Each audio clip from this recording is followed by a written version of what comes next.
इस मजेदार कहानी की शुरुआत होती है एक अलग ही दुनिया को दिखाते हुए, जहाँ पर काफी अजीब टाइप के क्रिएचर्स रहा करते थे। इन क्रिएचर्स को ऑर्क्स कहा जाता था, जिनका साइज इंसानों से कई गुना बड़ा होता है। उन सभी ऑर्क्स का लीडर गुलदान नाम का एक बहुत ही खतरनाक क्रिएचर था। गुलदान के पास काली जादू की शक्तियां यानी कि फेल मैजिक मौजूद थी, जिसकी मदद से वो किसी भी जीव जंतु की आत्मा एब्जॉर्ब करके ताकतवर हो जाता था। गुलदान के पास इतनी ज्यादा काली शक्तियां थी कि वो जहां पर भी जाता सारी चीजें मरने लग जाती।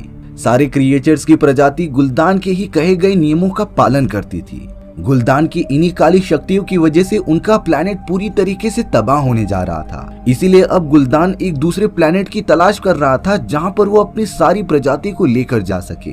गुलदान ने अपने साम्राज्य के आधे से ज्यादा लोगों को कैद कर लिया था, जो उन सभी की आत्मा एब्जॉर्ब करके एक बहुत ही बड़ा काम करने वाला था। गुलदान यहाँ पर अपने सारे क्रिएचर्स की सेना को लेकर एक बड़े से दरवाजे के पास खड़ा हो जाता है। उसने तो कैद किए गए सारे क्रिएचर्स की आत्मा अपने अंदर खींचना स्टार्ट कर दिया होता है, जिसकी मदद से गुलदान ने एक अलग ही प्लेनेट का दरवाजा ओपन कर दिया था।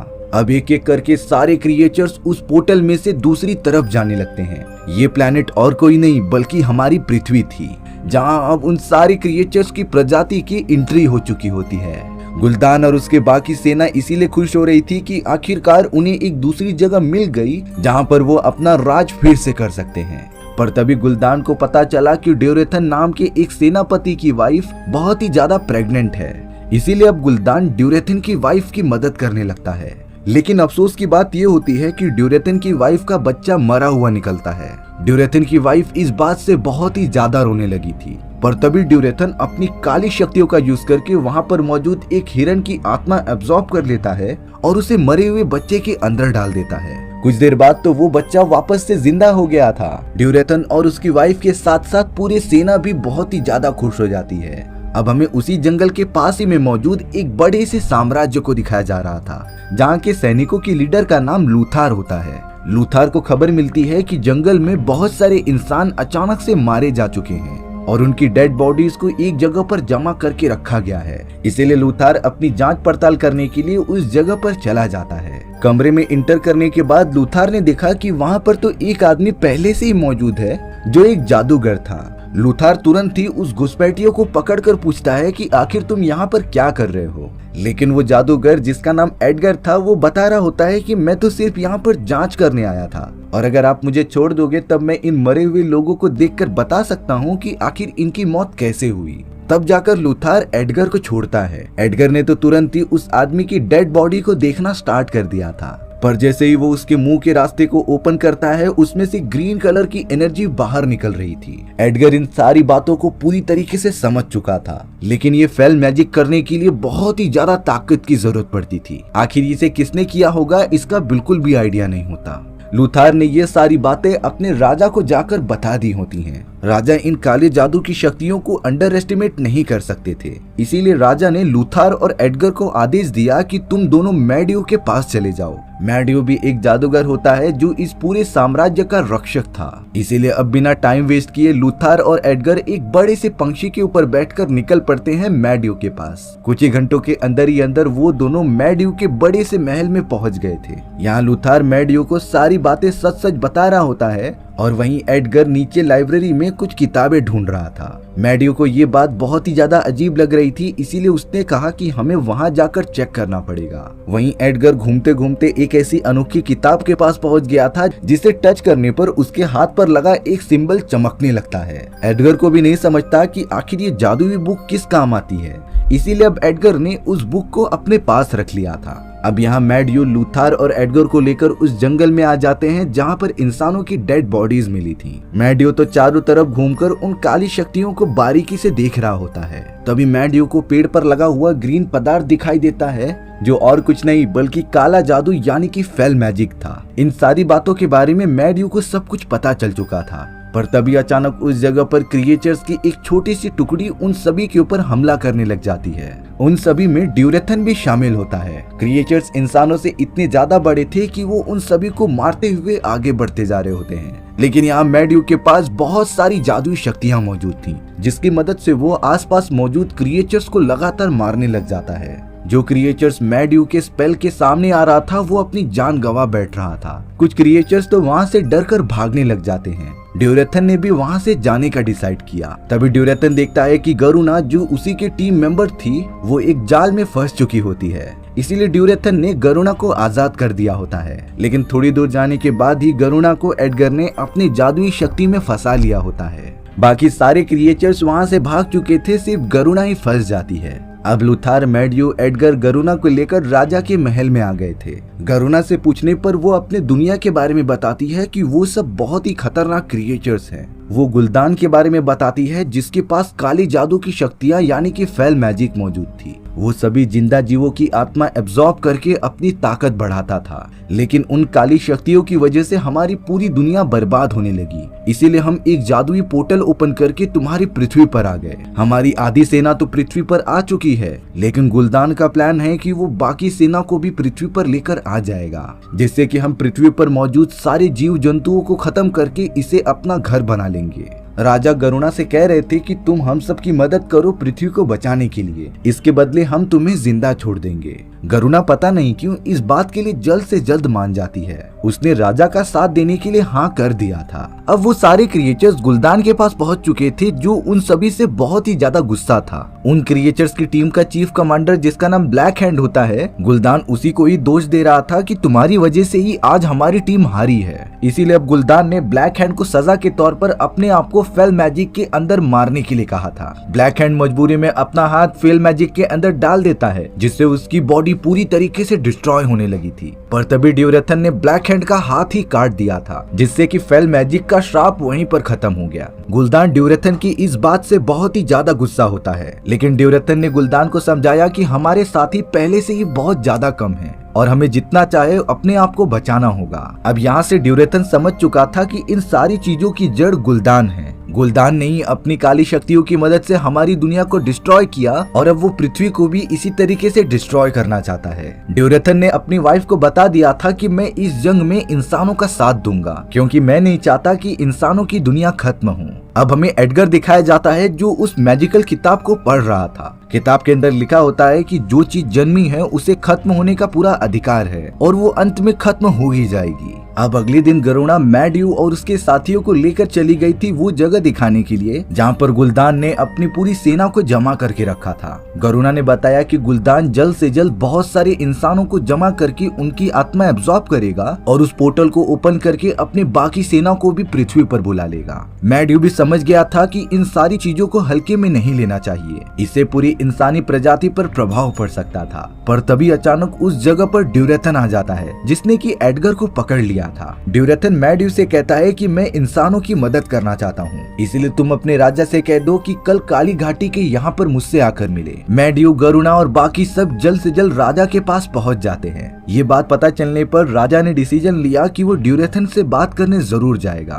राजा की वाइफ ने बहुत ही उम्मीद के साथ गरुणा को एक खंजर दे दिया था, जिससे कि वो खुद की और राजा की भी प्रोटेक्शन करे। देखते ही देखते राजा अपनी पूरी सेना लेकर काली घाटी के यहाँ पर पहुँच जाता है। राजा तो सिर्फ ड्यूरेथन से बात करने आया था, लेकिन उसी वक्त ब्लैक हैंड अपने पूरे क्रिएचर्स के साथ पहुंचकर राजा की सेना पर हमला करने लग गया था। चारों तरफ बहुत ही कम समय में जंग का माहौल हो जाता है। बहुत बड़ी मात्रा में इंसान मारे जा रहे थे, इसीलिए मैड्यू ने अपनी चमत्कारी शक्तियों का यूज करके उन क्रिएचर्स और इंसानों के बीच एक बड़ी सी दीवार बना दी थी, जिसके आर पार कोई भी नहीं जा सकता था। लेकिन एक बुरी खबर होती है कि लुथार का बेटा अभी भी उन क्रिएचर्स वाले के साइड में मौजूद होता है। ब्लैक हैंड ने तो गुस्से में आकर लुथार के ठीक सामने ही उसके बेटे को जान से मार दिया था, जिससे कि लुथार को ब्लैक हैंड पर बहुत ज्यादा गुस्सा आता है। पर अफसोस वो उस दीवार के उस पार नहीं जा सकता था। अब सब कुछ नॉर्मल होने के बाद एडगर और गरुणा मैड्यू के पास चले गए थे, जो इतनी ज्यादा पावर्स यूज करने की वजह से बहुत ही ज्यादा कमजोर हो चुका था। वो लोग तो मैड्यू को उसके घर पर लेकर आ जाते हैं। वहाँ पर पवित्र पानी रखा हुआ था, जिसके अंदर एडगर ने मैड्यू को डाल दिया होता है। पर तभी एडगर ने देखा कि मैड्यू की आंखें ग्रीन हो चुकी हैं, यानी कि वो भी फेल मैजिक के पूरी तरीके से कंट्रोल में है। मैड्यू जब होश में आएगा तब वो पूरी तरीके से गुलदान के ही साइड में होगा, और तब तो इन सारी चीजों को रोकना एकदम इम्पॉसिबल हो जाएगा। एडगर को यहाँ पर पता था कि उसे क्या करना है। वो तुरंत ही चला जाता है दुनिया के सबसे बड़े इंस्टीट्यूट में, जहाँ पर जादूगरों की ट्रेनिंग दी जाती थी। एडगर ने वहां पहुंचकर कहा कि मुझे अपनी आधी अधूरी ट्रेनिंग कंप्लीट करनी है जिससे कि मैं साम्राज्य का नया रक्षक यानी कि प्रोटेक्टर बन सकूं। दरअसल एडगर इससे पहले मैड्यू की तरह ही रक्षक बनने की ट्रेनिंग ले रहा था, लेकिन उसने किसी कारणवश बीच में ही सब कुछ छोड़ दिया। पर अब उसे पता है कि मैड्यू पूरी तरीके से गुल्दान के कंट्रोल में है, इसीलिए उसे अपने साम्राज्य को प्रोटेक्ट करने के लिए रक्षक की ट्रेनिंग कंप्लीट करनी होगी। एडगर वहां पर मौजूद मास्टर से कहता है कि मैं मैड्यू को नहीं हरा सकता, उसके पास मुझसे कई ज्यादा पावर्स हैं, लेकिन मैं अपने साम्राज्य के लोगों को मरते भी नहीं देख सकता। इसीलिए आप सब मुझे कड़ी ट्रेनिंग देते हुए ये बात भी बताओ कि मैं कैसे उसे हरा सकता हूँ। अब उन सारे मास्टर्स ने ब्लैक कलर का एक बड़ा सा बॉक्स ओपन कर दिया था, जिसे खोलकर जब एडगर अंदर जाता है तब उसे वहाँ पर एक आत्मा दिखाई दी थी। ये आत्मा एक बहुत ही पवित्र देवी की होती है जो एडगर से कह रही थी कि तुम में जरूर कुछ बात है, तुम में एक बहुत ही अच्छे जादूगर बनने की क्वालिटीज मौजूद हैं। लेकिन एडगर ने बताया कि मैं तो मैड्यू के सामने जरा भी नहीं टिक सकता, और तो और मैंने अपनी ट्रेनिंग भी नहीं खत्म की है। वो पवित्र लेडी कह रही थी कि अगर तुम मैड्यू को नहीं हरा पाए तब गुल्डान मैड्यू का यूज करके इस पूरी दुनिया को खत्म कर देगा और फिर इन क्रिएचर्स का ही पृथ्वी पर राज होगा। इसीलिए तुम्हें अपने आप पर भरोसा रखकर अपनी ट्रेनिंग खत्म करनी होगी और अपने साम्राज्य का नया रक्षक यानी कि गार्डियन बनना होगा। गुल्दान और उसकी सेना जरूर एक दिन खत्म होगी, क्योंकि जो चीज जन्मी है वो एक दिन खत्म होकर ही रहती है, चाहे कुछ भी हो जाए। उस पवित्र लेडी की सारी बातों को अच्छे से सुनने के बाद एडगर जाकर अपनी ट्रेनिंग करने लग गया था। अब यहाँ राजा अपने सैनिकों के साथ उन क्रिएचर से लड़ाई करने के लिए प्लानिंग बना रहा था। तभी उस जगह पर मैड्यू आ जाता है। लूथर का कहना था कि मैड्यू के जादू की वजह से ही मैंने अपने बेटे को खो दिया, इसीलिए वो मैड्यू पर बहुत ज्यादा गुस्सा होता है और उसे मारने के लिए जाता है। राजा के सिपाहियों ने तो लूथर को अपने पास पकड़ लिया था, लेकिन अब राजा लूथर की इस हरकत के लिए उसे सजा देता है और उसे काल कोठरी में बंद कर देता है। राजा को बिल्कुल नहीं पता था कि मैड्यू जो उनके पूरे साम्राज्य का रक्षक है, अब वो पूरी तरीके से गुल्दान के कंट्रोल में है। वहीं दूसरी तरफ जब गुल्दान को ये पता चला कि ड्यूरेथन ने उनके साथ धोखा किया है, तब उसने अपने एक सिपाही को कहकर ड्यूरेथन के सारे फैमिली मेंबर्स को मारने के लिए कह दिया होता है। वो खतरनाक सिपाही तो बिना किसी रहम के ड्यूरेथन के फैमिली मेंबर्स को मारते हुए उसकी वाइफ के पास पहुंच गया था, लेकिन वो ड्यूरेथन की वाइफ को मारता नहीं, क्योंकि ड्यूरेथन की वाइफ ने एक बार उसकी मदद की थी। वो खतरनाक सिपाही ड्यूरेथन की वाइफ को यहाँ से भाग जाने के लिए कहता है। ड्यूरेथन की वाइफ अपने बच्चे को लेकर जल्द से जल्द वहाँ से जाने लगी थी, लेकिन बीच रास्ते में ही एक दूसरा क्रिएचर उसके ऊपर हमला कर देता है। ड्यूरेथन की वाइफ ने सबसे पहले अपने बेटे को पानी में छोड़ दिया था जिससे उसकी जान बच जाए, और अब देखते ही देखते वो दोनों एक दूसरे से लड़ते हुए मारे जाते हैं। ड्यूरेथन की वाइफ भी मर चुकी थी। शॉकिंग बात ये होती है कि ड्यूरेथन अब बिना डरे गुल्दान के सामने आकर उसे चैलेंज करने लगा था। उनके बीच 1-on-1 फाइट होगी और उसके अंदर जो जीतेगा वो इस पूरे क्रिएचर साम्राज्य का राजा बन जाएगा। ये प्रथा बहुत समय से चलती आ रही थी। गुल्दान भी इस बात के लिए मान जाता है और अब वो दोनों मैदान में उतर गए थे फाइट के लिए। ड्यूरेथन और गुल्दान एक दूसरे को कड़ी टक्कर देते रहते हैं, लेकिन एक समय के बाद ड्यूरेथन बहुत ही ज्यादा कमजोर हो गया था, क्योंकि गुल्दान के पास फेल मैजिक की पावर्स होती हैं जो उसका यूज करके ड्यूरेथन को बहुत ज्यादा मारता है। गुल्दान ने तो गुस्से में आकर ड्यूरेथन की पूरी आत्मा को एब्जॉर्ब करके उसे मार दिया था और उसकी आत्मा को ब्लैक हैंड के बॉडी में ट्रांसफर कर दिया, जिससे ब्लैक हैंड की शक्तियां काफी बढ़ने की वजह से उसका बॉडी स्ट्रक्चर भी चेंज हो जाता है। ब्लैक हैंड तो और भी ज्यादा ताकतवर हो गया था। ये सारी चीजें क्रिएचर्स का पूरा साम्राज्य देख रहा होता है। इससे उन्हें इतना तो पता चल गया था कि गुल्दान जो उनका राजा है वो उनकी जरा भी भलाई नहीं चाहता। हालांकि वो सारी क्रिएचर्स एक साथ मिलकर गुल्दान को रोक सकते थे, लेकिन किसी में इतनी हिम्मत ही नहीं होती कि कोई गुल्दान के अगेंस्ट जाए, क्योंकि गुल्दान के पास फेल मैजिक की पावर्स थी और वो उन सभी में से बहुत ही ज्यादा ताकतवर होता है। अब यहाँ राजा अपनी पूरी सेना के साथ गुल्दान के क्रिएचर्स पर हमला करने चला आया था। वहाँ पर तो एक बहुत ही बड़ी जंग छिड़ जाती है क्रिएचर्स और इंसानों के बीच। एडगर और लूथर तो मैड्यू के पास आ गए थे जो पूरी तरीके से गुल्दान के कंट्रोल में था। मैड्यू तो अपनी पूरी ताकत का यूज करता है एडगर और लूथर को मारने के लिए। उसने तो अपने चमत्कारी शक्तियों की मदद से एक बहुत ही बड़े पत्थर के दानों को जिंदा कर दिया था, जो एडगर और लूथर को मारने का कमांड देता है। मैड्यू तो दानों को एडगर और लूथर लूथार को जान से मारने का कमांड देता है। दानव ने तो चारों तरफ एकदम से तबाही मचा दी थी। जब तक एडगर और लूथार उस दानव को मारने में बिजी थे, तब मैड्यू ने गुल्दान के कंट्रोल में आकर उस दरवाजे को ओपन कर दिया था जो दूसरी दुनिया का रास्ता होता है। और अब उन क्रिएचर्स की दुनिया से सारे ऑक्स इंसानी दुनिया में आने लगे थे। वहाँ राजा लगातार अपनी पूरी सेना के साथ क्रिएचर से फाइट करता रहता है, लेकिन देखकर लग रहा था कि उन ऑक्स यानी कि क्रिएचर्स की संख्या बढ़ते जा रही है, क्योंकि पोर्टल में से जितने भी बचे हुए क्रिएचर्स थे वो अब इंसानी दुनिया में आ रहे थे। एडगर और लूथर को जब ये पता चला तब वो मैड्यू को रोकने के लिए चले जाते हैं। उन दोनों ने तो अब एक प्लान बनाया। लूथर तो उस बड़े से दानव के खुद ही सामने आ जाता है और उसे वो अपने आप पर मारने के लिए उकसा रहा था। दानव ने जब हमला किया तब लूथर सही समय पर वहाँ से हट जाता है और अब एडगर ने जो भी अपने मास्टर से सीखा था उस जादू की मदद से बड़े से दानव को मैड्यू के ऊपर ही गिरा देता है, जिससे कि मैड्यू के सर पर जोर से चोट लगी और वो पूरी तरीके से बेहोश हो चुका था। इस झटके की वजह से मैड्यू गुल्दान के कंट्रोल से एकदम आजाद हो जाता है। एडगर ने जब मैड्यू को सारी बातें बताई तब उसने सबसे पहले अपना बनाया गया वो पोर्टल बंद किया जहाँ से वो सारे क्रिएचर्स इंसानी दुनिया में आ रहे थे। मैड्यू ने तो अब एक दूसरा पोर्टल ओपन कर दिया होता है जिसमें से सिर्फ इंसान ही जा सकते थे। युद्ध में जो भी योद्धा होते हैं वो अगर उसके अंदर जाएंगे तब वो डायरेक्टली महल के अंदर पहुंचेंगे, यानी कि वो सब क्रिएचर से बच सकते थे।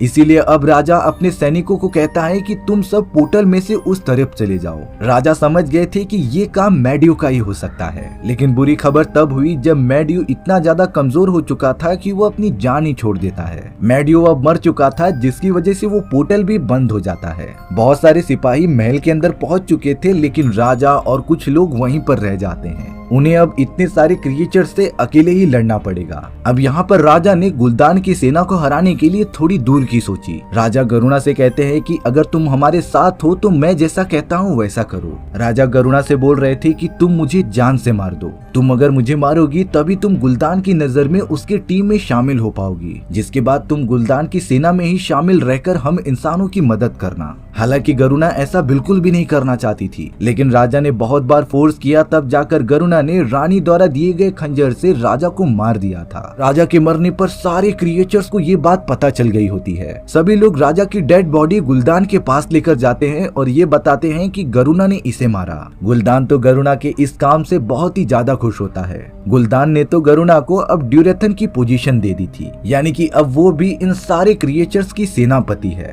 थोड़ी देर बाद ही लूथर अपनी बड़ी सी चील के ऊपर बैठकर उस जगह पे आ जाता है। लूथर लगातार सामने आने वाले क्रिएचर्स को मारता ही जा रहा था, लेकिन जब उसने अपने राजा की डेड बॉडी देखी तब वो पूरी तरीके से शॉक रहता है। लूथर को डबल झटका तब लगा जब उसने राजा के बॉडी में वो खंजर देखा जिसे कि रानी ने गरुणा को दिया था। यानी लूथर समझ जाता है कि राजा को और किसी ने नहीं बल्कि गरुणा ने ही मारा है। लूथर को लग रहा था कि गरुणा ने उन्हें धोखा दिया, पर अब उस जगह पे ब्लैक हैंड आ जाता है जो लूथर को फाइट करने के लिए ललकार रहा था। लूथर भी इस फाइट को बिना कुछ सोचे समझे एक्सेप्ट कर लेता है, क्योंकि उसे अपने बेटे की मौत का बदला लेना था। ब्लैक हैंड और लूथर आमने सामने थे जो एक दूसरे से लड़ाई करने लग जाते हैं। लूथर का साइज ब्लैक हैंड से बहुत ज्यादा छोटा होने के कारण वो उसके वार से आसानी से बच जा रहा था। लूथर के अंदर तो बदले की भावना थी और अब अपने बेटे के लिए लूथर ने एक तलवार की मदद से ब्लैक हैंड के पेट में वार कर दिया, जिससे कि ब्लैक हैंड जो इतना पावरफुल था वो तुरंत ही मर जाता है।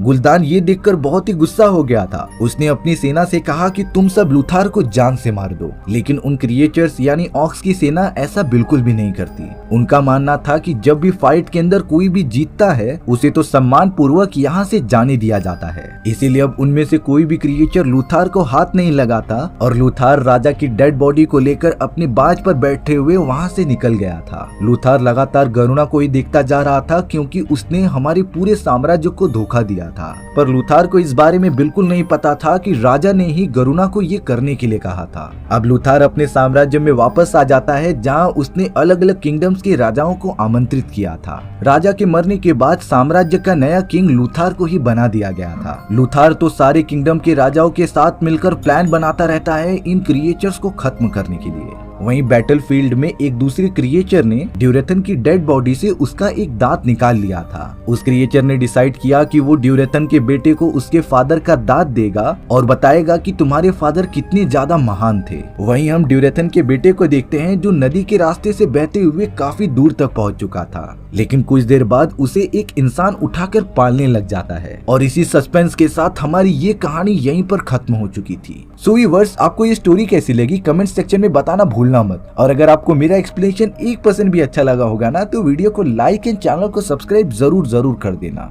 मिलते हैं इसी तरीके की मजेदार और अनोखी कहानियों में, तब तक के लिए बाय बाय।